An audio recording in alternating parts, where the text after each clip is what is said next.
Today's coaching session is on the topic titled Making Haste Slowly.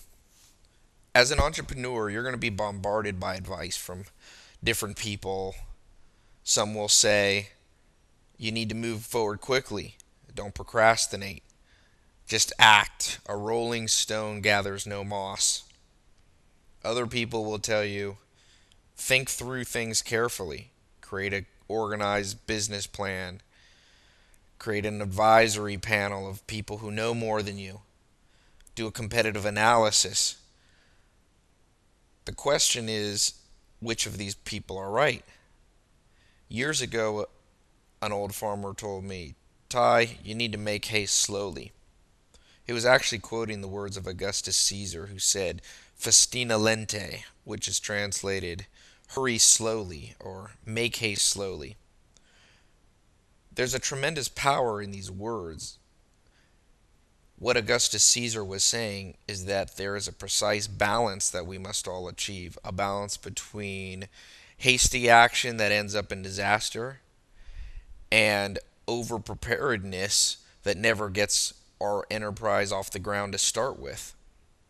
As I look back on my own entrepreneurial career, it's obvious that there's times when I've been at both ends of the spectrum, when I've moved too quickly and the lack of detailed planning ended up costing me money or causing my project to fail. And other times there's been fear and other factors that played on my mind that kept me from acting. And I never even got to find out if my project would have ever worked out because it never started. You are going to have to find this balance as you develop your entrepreneurial mind, as I call it, the E mind. Successful entrepreneurs over time create the dynamic, understand their business enough to know when they're moving too quickly or too slowly. The exact balance is impossible for me to advise you on. It depends on your specific industry. If you're building a factory that's going to manufacture airplane engines, you're going to have to do quite a bit of planning. If you are opening a small retail store, you can probably fudge a little bit and just start and make changes along the way. The point of this coaching session is to bring you to an awareness that there is a balance and you must strive towards it. Don't worry if you don't find it. It will change over time. There is no perfect balance.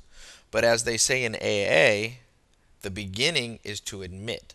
So we need to stop, admit that we probably haven't thought this way before, and we've probably been out of balance in one way or another, and focus our mind on just trying to do our best to understand the difference between over and under planning. So the coaching takeaway point is, summed up, move quickly once you have a decent idea of what you're doing.